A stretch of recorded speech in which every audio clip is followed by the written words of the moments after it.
A gente liga a televisão e dificilmente você vê Jesus, porque o mundo não quer que você se lembre que Ele fez tudo por você. Mas nós, como os cristãos, devemos vir à igreja, devemos nos alegrar como família, porque já recebemos o presente, que é Jesus, o Senhor. Amém? Nesse domingo também estamos comemorando o dia da Bíblia. A Bíblia também foi um presente que Jesus deixou para nós. A Bíblia é o manual que nos ensina a viver nessa terra de maneira que agrade ao Senhor, de maneira que sejamos felizes com os ensinamentos, seguindo os mandamentos do Senhor. Por isso, também esse é um domingo muito especial. É o dia da Bíblia, um presente que recebemos do nosso Senhor Jesus. E quando comemoramos o dia da Bíblia, lembramos de quanto foi difícil, de quanto foi penoso o trabalho dos servos de Deus para que a Bíblia chegasse até nós. A Bíblia foi queimada, foi amaldiçoada, infelizmente até pela própria igreja cristã na Idade Média. Pilhas e pilhas viraram fogueira, foram queimados na fogueira. Mas a Bíblia, ela permanece para sempre, porque ela não é só um livro, é a palavra de Deus. Ela não contém a palavra de Deus, ela é a palavra de Deus. E ela é fiel na sua mensagem. Na sua mensagem, ela é infalível. Por isso, nós hoje também comemoramos a Igreja do Senhor, o dia da Bíblia. Vamos ficar de pé.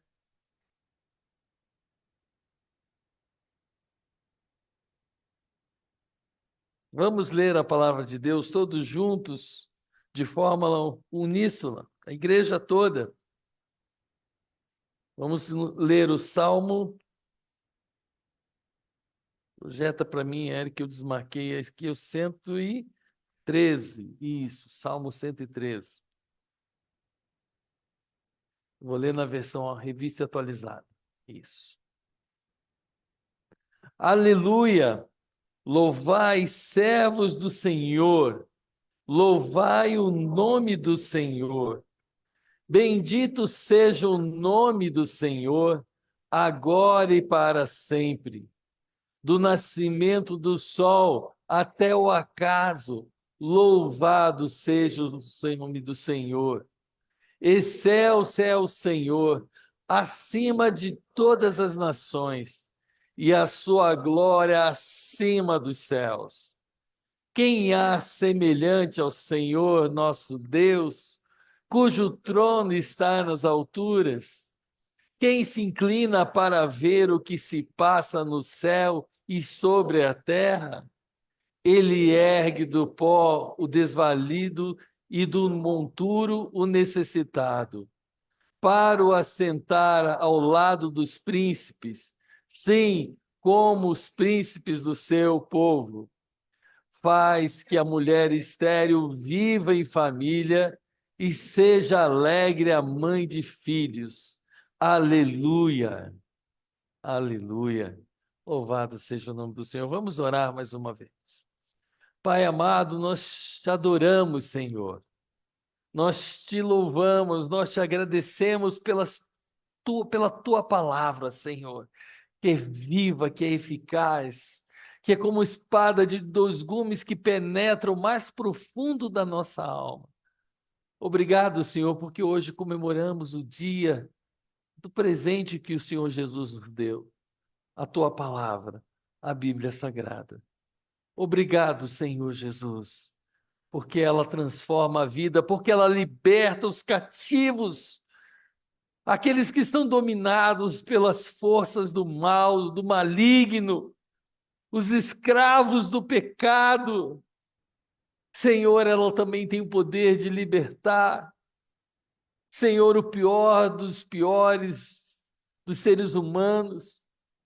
O Senhor tem transformado através da tua palavra assassinos, pessoas que estão encarceradas e pela tua palavra saem de lá transformados.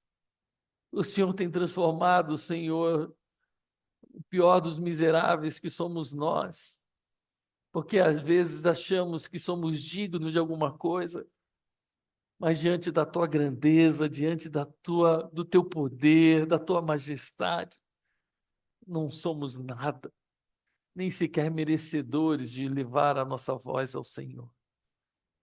Mas obrigado, Senhor, porque a tua palavra nos ensina que as tuas misericórdias se renovam a cada manhã em nossa vida, que o Senhor continua sempre nos amando, e assim como aquele pai na parábola do filho pródigo representa o teu amor, nós somos acolhidos pelos teus braços, pelos teus favos de amor sobre nossas vidas, Senhor, a cada dia, cada manhã. Obrigado, Senhor. Obrigado pela tua palavra. Obrigado pelo teu amor.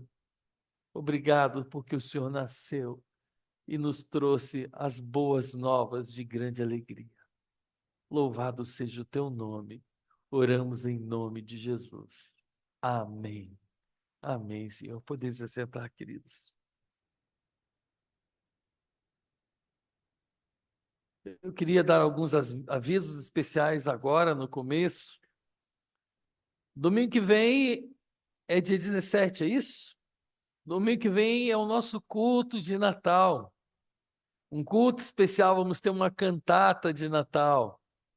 Então venha, participe, traga os seus familiares. Vai ser um culto totalmente natalino. E vamos ter aqui uma comemoração especial. Então não perca, participe, venha, traga um visitante. Eu gostaria muito de ver essa igreja cheia. Eu sei que alguns irmãos estão viajando, alguns já mandaram, pastor, estamos voltando dia 16. Alguns estão indo viajar, mas que possamos ter esse domingo especial, a nossa casa cheia. Amém? Faça o seu papel, traga alguém, que vamos ter uma palavra evangelística, uma palavra de salvação. Amém? Também o CR se encerrou, né? Agora vai começar um novo ciclo e é a oportunidade para você participar. Irmãos, eu sempre achei que eu não precisava fazer o CR. Aí comecei a vir, eu falei, olha, eu preciso fazer. Porque eu sempre ouvia falar que o pessoal que faz CR, a maioria vieram de uma família disfuncional, uma família com muitos problemas. E eu dizia para mim mesmo, eu vim de uma família maravilhosa, uma família que se ama, os irmãos se amam, 4 irmãos se amam. Já saímos na briga quando era garoto, mas agora todo mundo se ama, né? E os 4 filhos têm uma paixão pelos pais. São pais que foram exemplos de cristão, exemplos de amor entre eles, exemplos para a nossa vida. Eu posso dizer que fui privilegiado de um pai e uma mãe maravilhosa, mas eu comecei a perceber que as ciladas de Satanás, por mais que a gente seja protegido, né, pela nossa família e por Deus, o diabo arma ciladas que nos machucam, que machucam a nossa alma. E o CR, eu comecei a perceber que é uma ferramenta maravilhosa de libertação do sofrimento da alma. Uma ferramenta maravilhosa que, através do poder de Deus, traz cura e restauração naquilo que você nem mesmo ainda imagina, mas que no seu dia a dia reflete as marcas de Satanás, as marcas do pecado. Então eu convido você, eu vou fazer. Eu convido você a vir fazer. Eu gostaria que tivessem homens aqui fazendo comigo. Se você disse, pastor, eu já vou no culto de oração, é muita coisa. Então tá bom, não venha no culto de oração, venha no CR. Porque Deus tem algo especial para você. Então eu desafio você. Se você se sente assim como eu, venha fazer o CR. Mas se você veio de uma família problemática, você está perdendo tempo. Venha, participe. Amém? Homens e mulheres. Começa dia 7 de março. Então agora nós vamos ter um momento, vamos ter uma palavra, um testemunho sobre o que CR tem feito na vida da nossa irmã Silzi.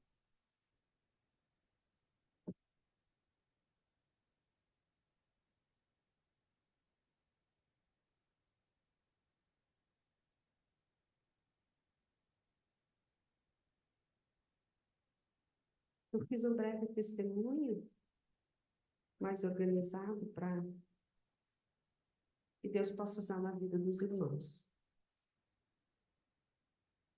Meu nome é Silziane, eu sou uma filha muito amada de Deus e uma discípula de Jesus Cristo. Eu tenho lutado com dependência emocional, com insegurança, com desânimo, muitas vezes com orgulho, como também ser novamente vítima de abuso de qualquer ordem. Eu nasci numa família muito pobre e disfuncional. Minha mãe era muito honesta, organizada e trabalhadora. Porém, ela era muito perfeccionista, severa e exigente, ao extremo. A minha educação e correção teve muita violência, quer seja na área verbal, como também na física, o que deixou marcas profundas de sofrimento em minha alma. Sofri abuso na minha infância, depois na adolescência e na vida adulta também. Com essa carga toda, me tornei uma pessoa insegura e controladora, cheia de mecanismos de defesa. O perfeccionismo, a irritação, a impaciência eram marcas que eu trazia no pensamento e comportamento. Deus era para mim alguém distante e atento a tudo que eu fazia de errado, e pronto para me punir ao menor deslize. Mesmo tendo um relacionamento mais próximo com Jesus e com uma igreja, as feridas da alma permaneciam lá. Aos 38 anos, eu soube que nasci como resultado de um estupro que minha mãe havia sofrido. Me senti um lixo, uma indesejada, uma pessoa que não tinha direito de querer coisas boas. Pedi a Deus para morrer. Nessa época, um versículo de Deus trouxe muito forte ao meu coração. O versículo, que veio muito forte ao meu coração foi João 8,32, que diz assim: Conhecereis a verdade e a verdade te libertará. Foi quando então comecei a buscar melhor a Deus, ler e considerar nas Escrituras quem Ele era de fato. Encarei de frente minha história e comecei meu processo de restauração na base, na minha origem. O que se tornou importante era saber que Deus havia programado a minha vida e história desde a fundação do mundo, que Ele me amou desde antes de eu ser concebida por um homem e por uma mulher. Eu havia sido concebida por um Deus que é Pai, é eterno e me criou para desfrutar do seu amor. Antes do CR, eu já estava no processo de cura. Porém, alguns pensamentos e sentimentos eram ainda inadequados, o que geravam comportamentos negativos. Caminhando pelos passos do CR, eu aprendi o que eram falhas de caráter ou atitudes pecaminosas. Todos nós temos falhas de caráter por causa do pecado e precisamos da ajuda do Espírito Santo e de outros para sermos restaurados. O CR tem 12 passos e percorremos aprendendo a não negar e encarar de frente nossos traumas. O passo 7 foi o que mais me marcou. Fala sobre a humildade, sobre reconhecer a minha incapacidade natural de mudar. Só com humildade é que nós vamos reconhecer que há áreas ainda na nossa vida e que nós estamos fora do controle de Deus e que nelas nós precisamos dele. Nesse passo eu reconheci que sozinha é impossível mudar minhas falhas. Só com a ajuda do Espírito Santo é que eu vou retomar a rota de me parecer com Jesus, como aprendi e aprendo todos os dias. Me tornar a pessoa que ele planejou que eu fosse, santificada em primeiro lugar, diante dele. Que ele olhe para mim e diga: esta é a minha filha, eu tenho prazer nela. Como diz Mateus 3,17, quando Deus fala para Jesus: esse é meu filho amado, eu tenho prazer. nele.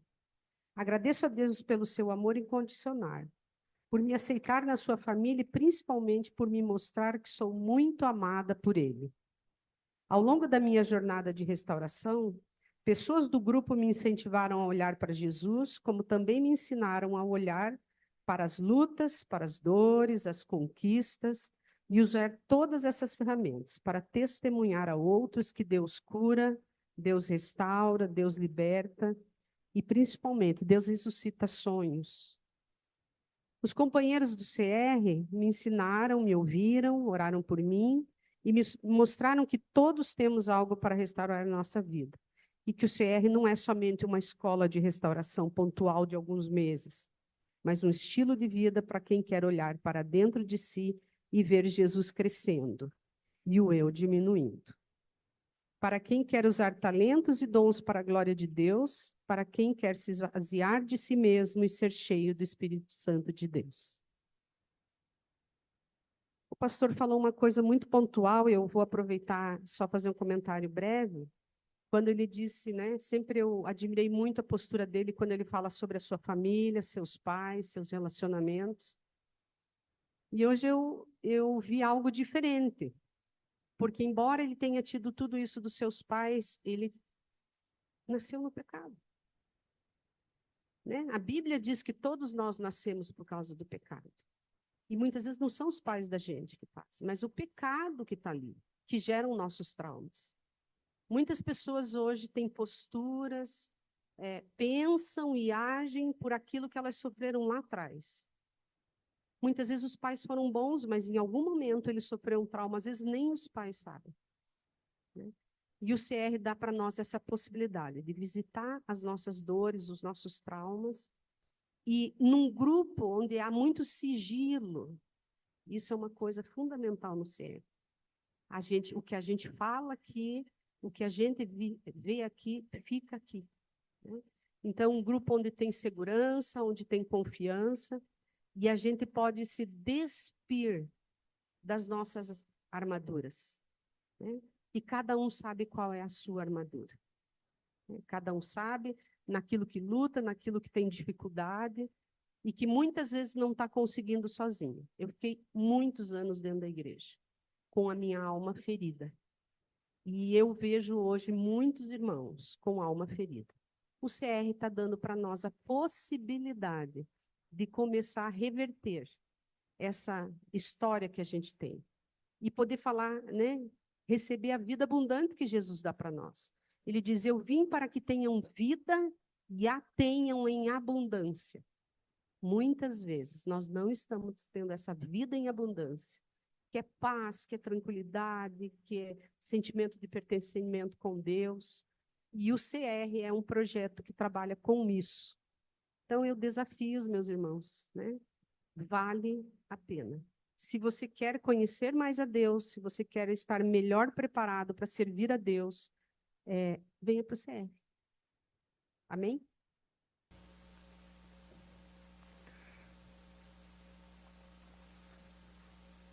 Queridos, vamos abrir a palavra de Deus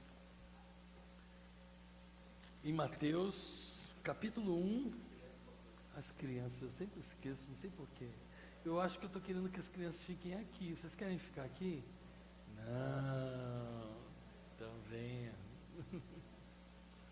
Ainda bem que a igreja me lembra, né?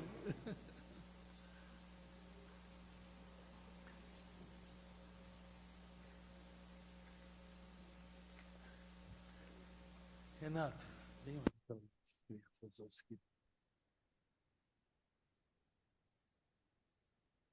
Privilégio orar por elas. Senhor Deus, nós te louvamos, ó Pai, por essas crianças que estão aqui diante do Senhor, ó Pai. Rogamos tuas bênçãos, Pai. Pedimos que o teu Santo Espírito possa usar os professores e gravar a tua palavra nos corações delas, ó Pai. Não há outro caminho senão o Senhor Jesus Cristo, não há outra vida senão o Senhor Jesus Cristo. Que elas possam entender isso desde a tenra idade e possam ser homens e mulheres fiéis ao Senhor. A tua honra, para a tua glória, consagramos essas vidas dessas crianças em nome do Senhor Jesus Cristo. Amém, Pai.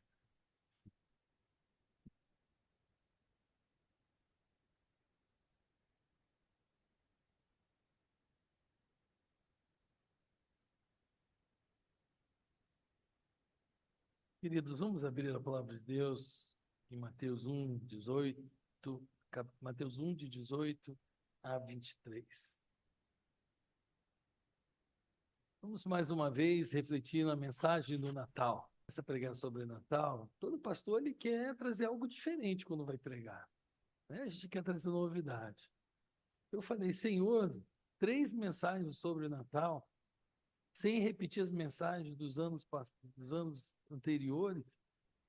Nossa, é difícil, né? Eu falei, a mensagem do Natal é uma só. E eu falei assim, como eu vou fazer isso? Eu comecei a orar, eu falei, Senhor, me dê uma mensagem diferente. E o Senhor falou o contrário. Ele falou para mim, a mensagem continua sendo uma. Talvez você fale de forma diferente, mas a mensagem é a mesma. E nós vamos refletir hoje na principal mensagem do Natal. O tema central de porque toda essa história foi contada. Domingo passado pregamos uma verdade, já repetimos aqui no início, que a mensagem do Senhor é a mensagem de boas novas. E é uma mensagem de boas novas, é uma mensagem daquilo que Jesus já fez por nós. Significa que eu e você não precisamos fazer nada. Quem pagou o preço foi Ele. Então o texto diz assim: ora, o nascimento de Jesus Cristo foi assim. Estando Maria, sua mãe, desposada com José, sem que tivesse antes coabitado, achou-se grávida pelo Espírito Santo. Mas José, seu esposo, sendo justo e não a querendo infamar, resolveu deixá-la secretamente. Enquanto ponderava nessas coisas, eis que lhe apareceu em sonho um anjo do Senhor, dizendo: José, filho de Davi, não temas receber Maria, tua mulher, porque o que nela foi gerado é do Espírito Santo. Ela dará à luz a um filho e lhe porás o nome de Jesus, porque ele salvará o seu povo dos pecados deles. A maioria das pessoas, quando lembram do Natal, dos textos do Natal, costumam lembrar do aparecimento do arauto, do anjo. Lembra-se do aparecimento dele para Maria. Lembra-se do aparecimento aos pastores e aquele coral de anjos ao qual nós pregamos o texto no domingo passado. Mas muitos esquecem que o anjo do Senhor também apareceu para José. E apareceu para José, a Bíblia deixa claro, em sonho. Você já teve um sonho que você tinha certeza que a coisa era real? Você já teve um sonho que você acordou desesperado, falando, aconteceu? Não, eu estava dormindo. E você ficou na dúvida? Comece a imaginar esse sonho. O anjo do Senhor apareceu a José num momento em que ele estava desesperado. Ele estava desesperado porque a sua prometida, aquela mulher que ele achava que era perfeita, que ele achava que era pura, que era fiel, uma menina de provavelmente apenas 14 anos de idade. Quando minha mãe me falou que ela casou com 17 anos, eu já falei assim, ô pai, eu era um papa-anjo, né? Como você casa com uma mulher com 17 anos? Mas naquela época era comum. E José estava desposado de uma menina de 14 anos. Naquela época era mais cedo ainda, quando a mulher praticamente menstruava, ela era dada em casamento. Então imagina, José olhava para aquela menina e provavelmente, com toda certeza, olhava com os olhos de pureza, os olhos de amor, de bondade. Uma menina. E de repente aquela menina aparece grávida. Você imagina o desespero daquele homem. Como assim? Eu nunca duvidei, eu nunca vi nada que pudesse suspeitar. Aquele meu anjinho, como é que pode, Senhor? Agora serei chamado de corno. Agora serei desonrado diante de todos. E o texto diz que ele tentou deixá-la secretamente, porque José tinha um coração de homem bom, de homem misericordioso. José, na verdade, tinha compaixão, mesmo sofrendo tal dor, tal golpe mortal no seu coração, de uma possível traição. A Bíblia diz que ele era um homem bom. Ele planejou deixá-la secretamente. Mas naquela dor, naquele desespero, um anjo aparece em sonho. E aí, no sonho, você que já teve sonhos, e por isso eu perguntei se você já teve algum sonho que parecia real, eu já tive alguns sonhos que pareciam real. Um anjo aparece para ele e diz: para, José, não é nada disso que você está pensando, homem. Vamos trazer para a linguagem de hoje, né? A Bíblia traz uma linguagem clássica, né? Acorda, homem, o que foi gerado ali não é de outro homem. A sua Maria continua sendo pura e maravilhosa. O que foi gerado ali é do Espírito Santo. E o anjo disse mais. Disse para ela: não, você não vai deixar essa mulher. Você vai ter esse filho gerado pelo Espírito Santo de Deus. E você vai dar um nome a esse menino de Jesus, porque ele salvará o seu povo dos seus pecados. Olha que mensagem poderosa, irmãos.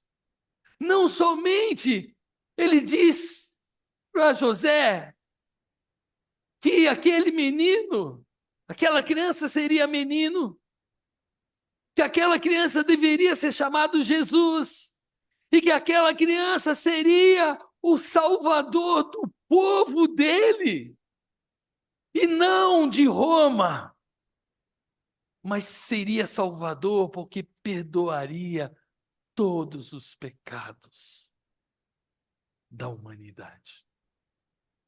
Olha que mensagem difícil de crer. Mas o texto diz que José creu.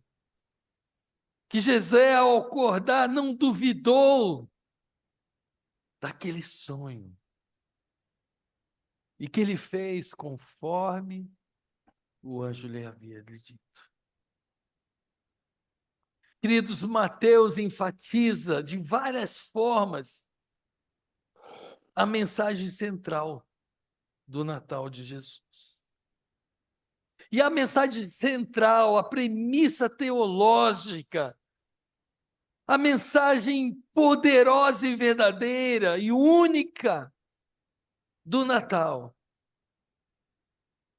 é que Jesus, esse menino, é Deus. Seria o Messias, o Deus encarnado.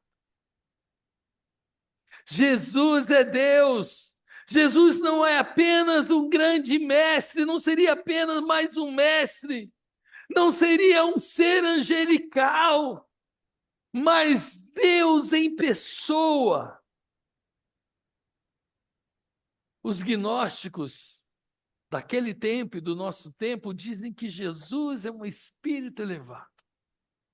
Os espíritas, hoje kardecistas, eles dizem que creem em Jesus, mas os espíritas não creem que Jesus é o Filho de Deus, o Salvador, que tira o pecado do mundo, o Cordeiro de Deus. Porque eles pregam que a salvação é por muito se reencarnar. Reencarnar e melhorar, reencarnar e melhorar, até que você alcance a salvação. Por isso eles falam com a sua boca que creem em Jesus, mas na verdade eles não creem em Jesus.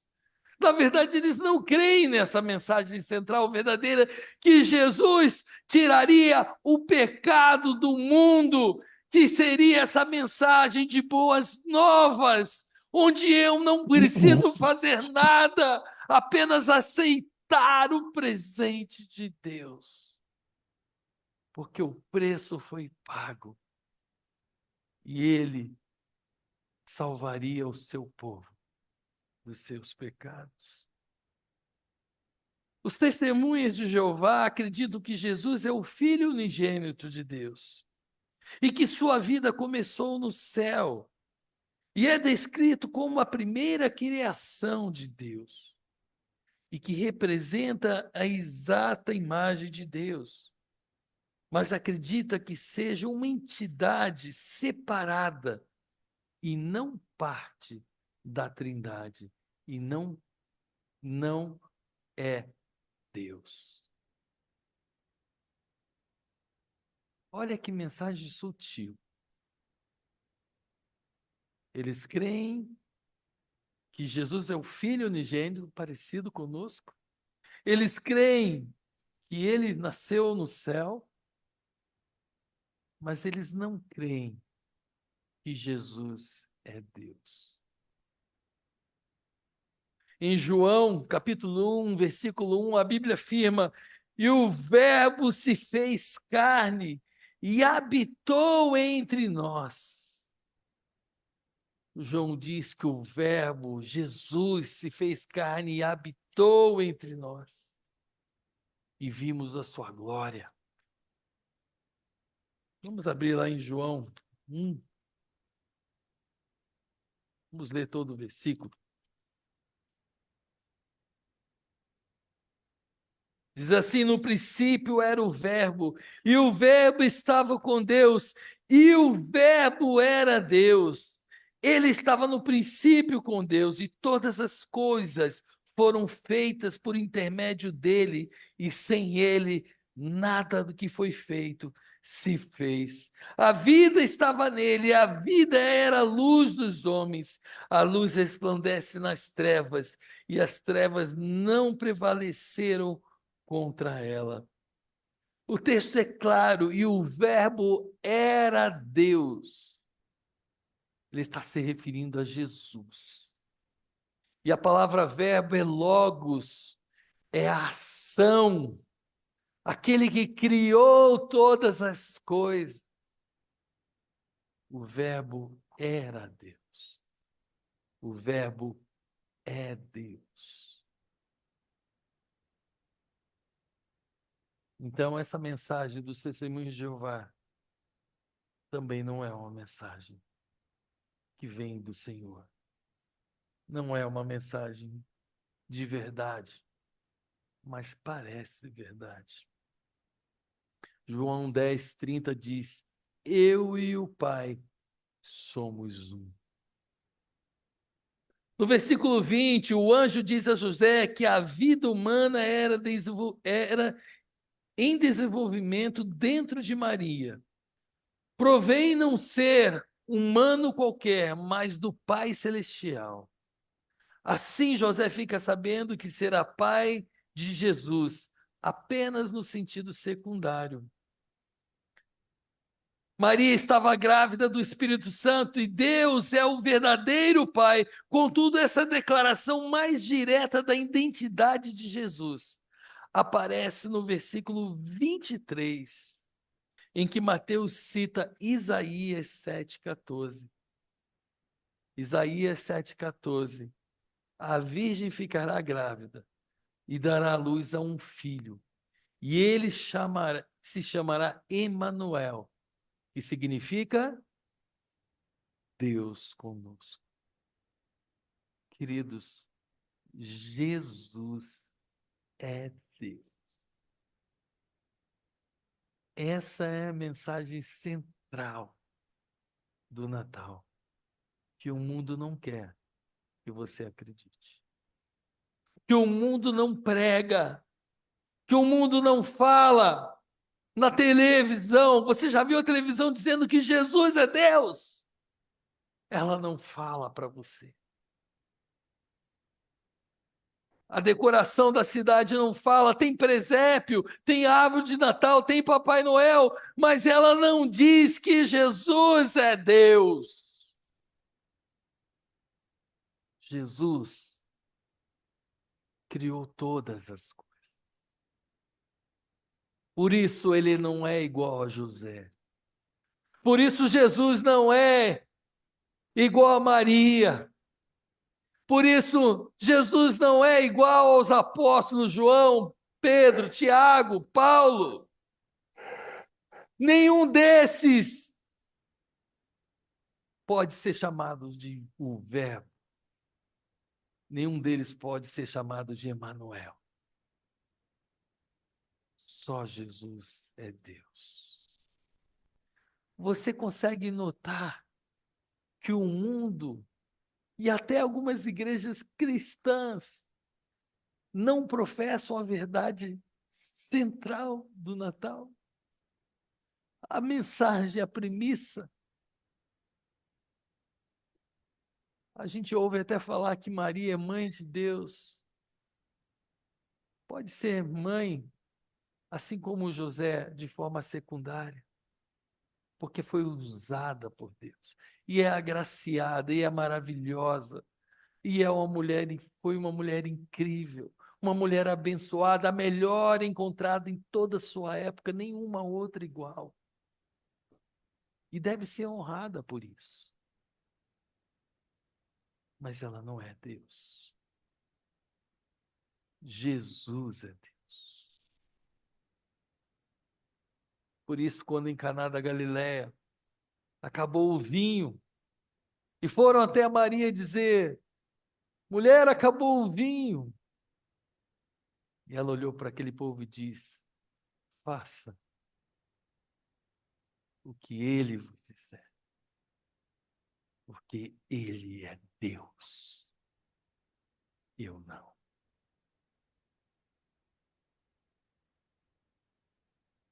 Queridos, naquela cultura, os judeus tinham muita dificuldade em aceitar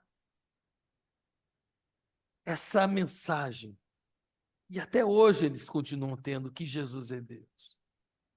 Porque os judeus foram o primeiro povo monoteísta da terra.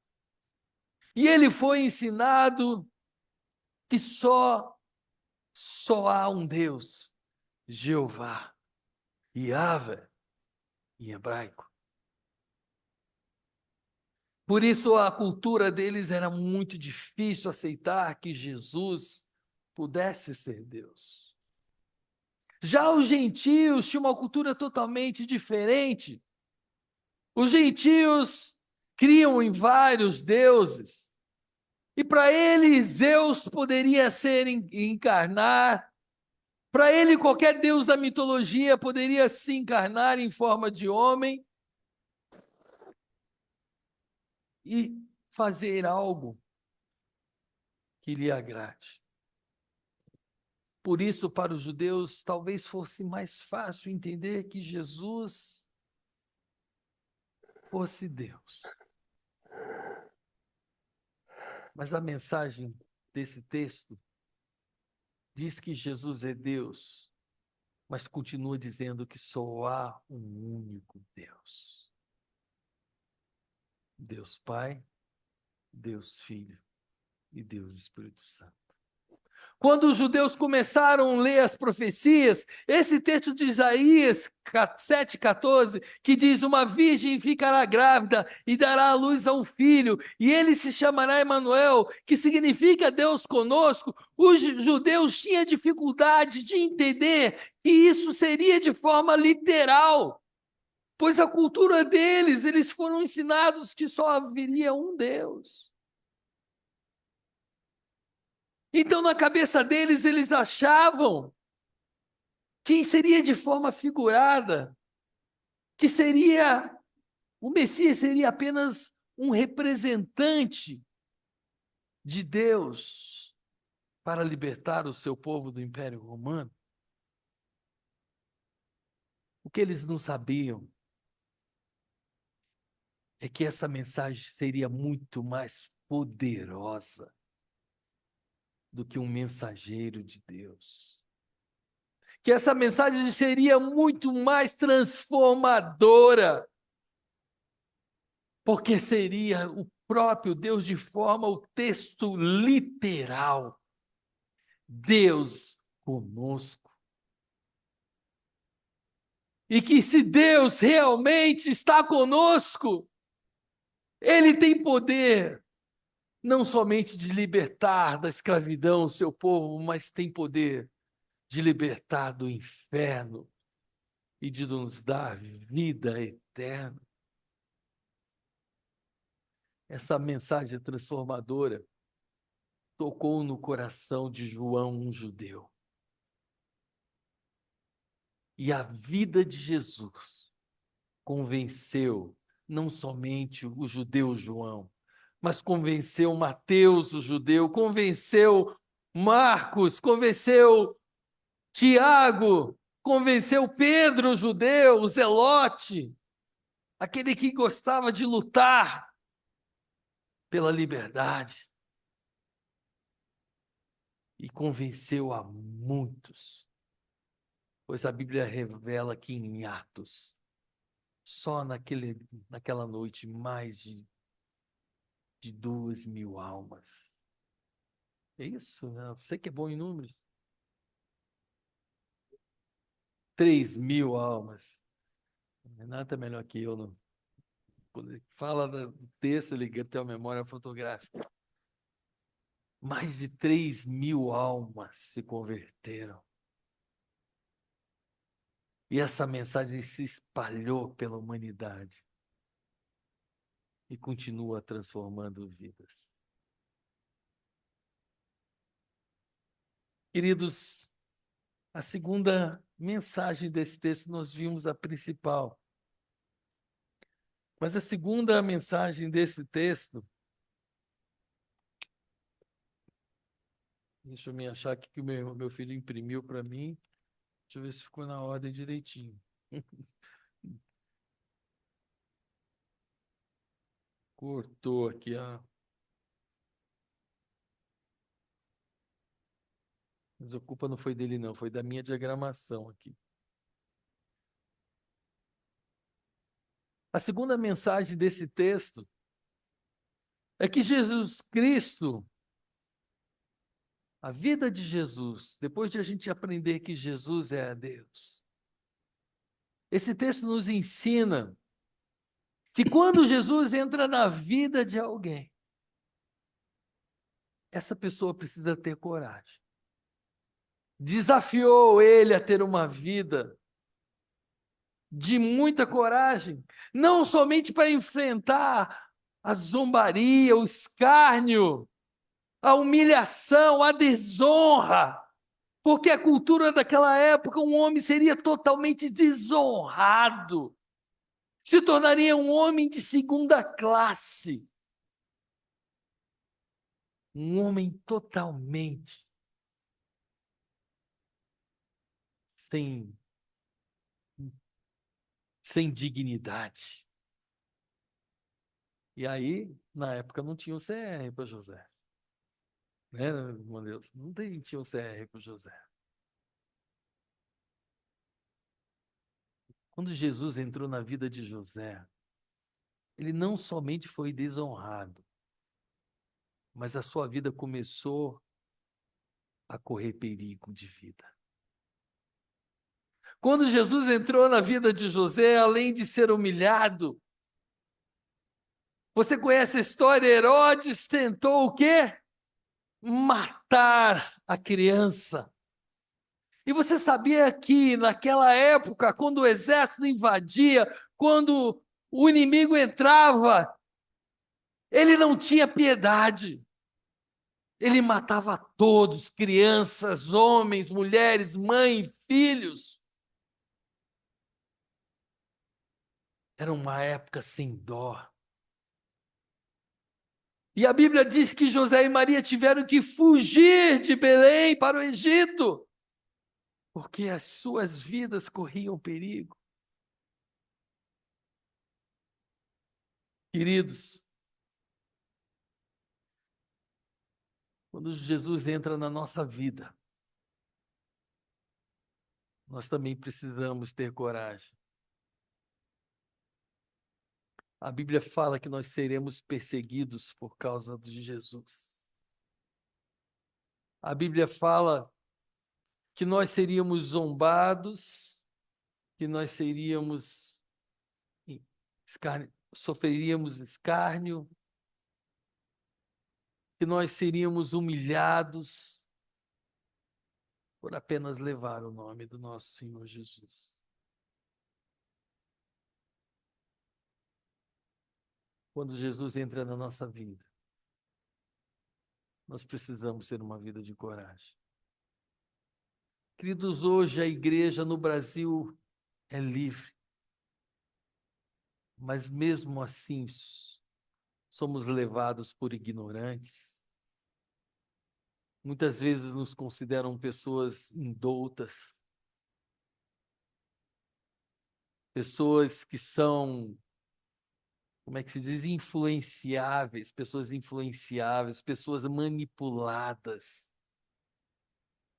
Somos desprezados. Mas muitos dos nossos irmãos são verdadeiramente mortos e perseguidos. Quando Jesus entrou na vida de José, José precisou de coragem. Quando Jesus entra na nossa vida, nós precisamos aprender a ter coragem. Coragem para suportar o desprezo do mundo. Coragem para abrir mão do seu direito de escolha. Quando Jesus entrou na vida de José, ele não pôde nem escolher o nome do seu filho, que era um direito do pai. Quando Jesus entra na nossa vida, precisamos abrir mão do direito de escolha. Que quando ele entra na nossa vida, ele se torna Senhor da nossa vida. E precisamos viver conforme as escolhas que ele faz por nós.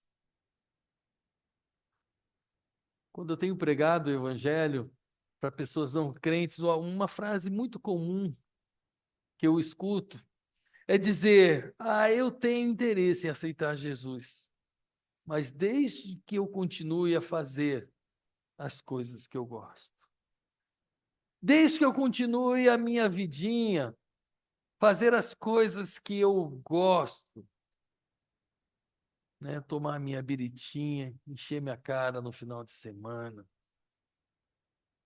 dar as minhas fugidinhas,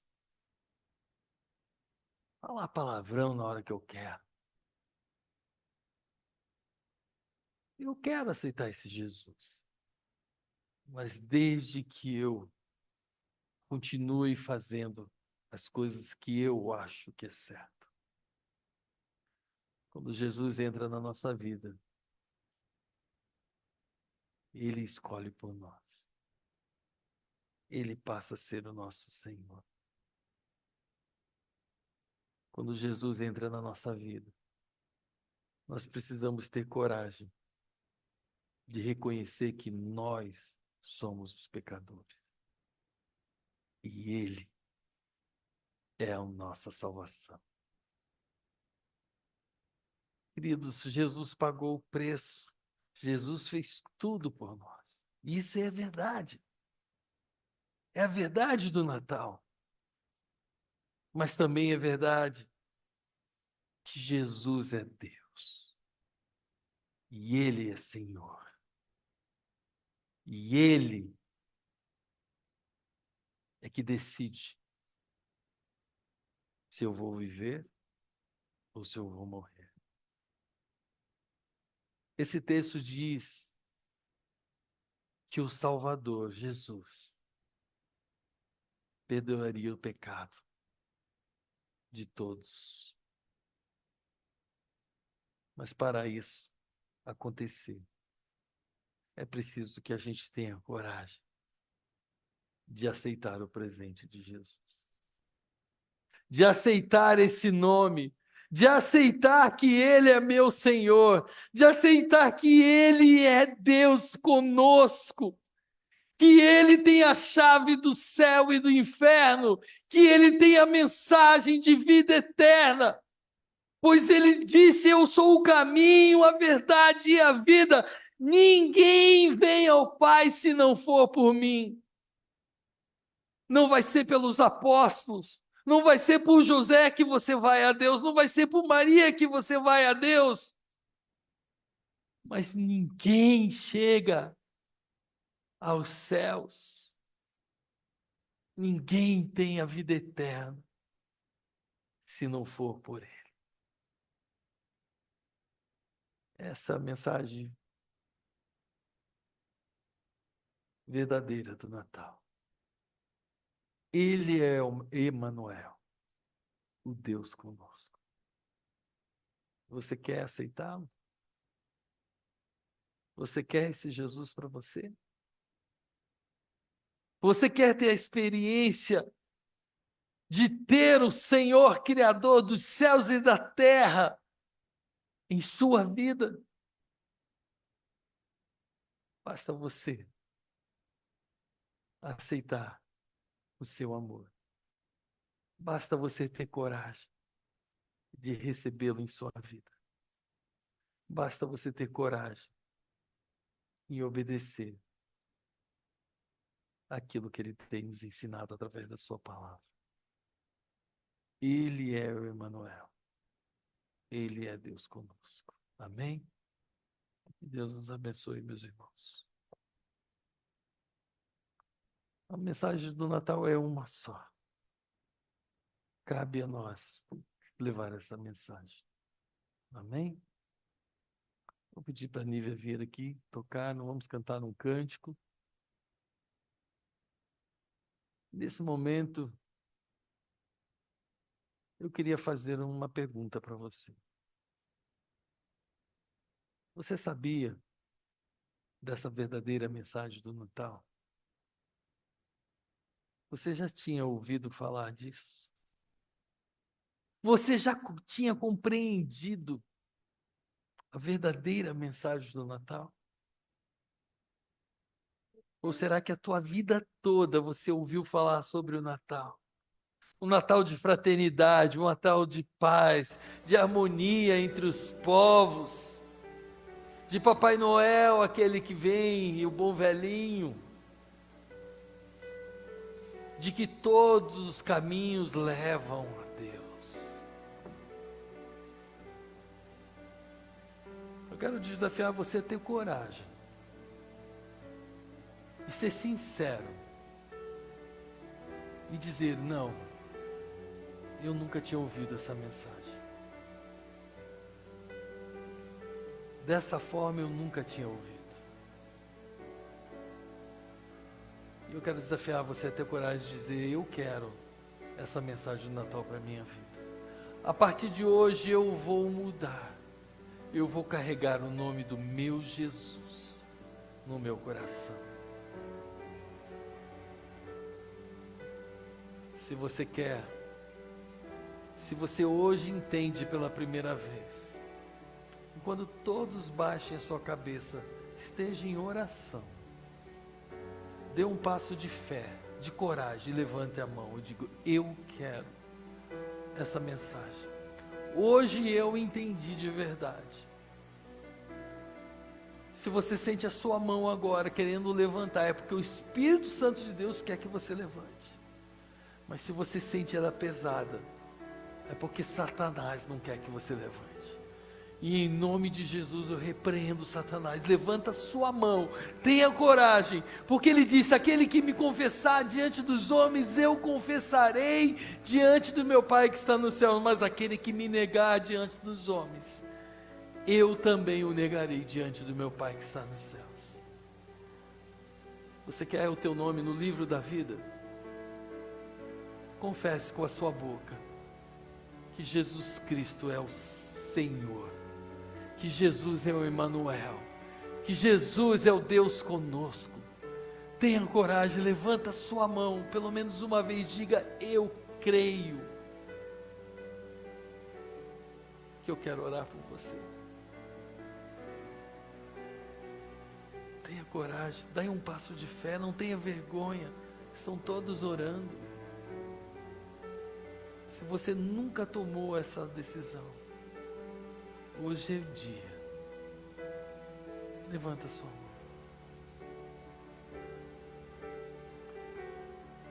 Senhor Deus, eu não vou insistir mais, Senhor. Tu sabes quais pessoas aqui Tu queres que tome uma decisão, um passo de fé diante do Senhor. Um passo de te assumir como sendo o Senhor e Salvador pessoal, como sendo o único Deus verdadeiro, o Emanuel, o Deus conosco. Pois até hoje eu criei num Jesus, o Filho de Deus, sim,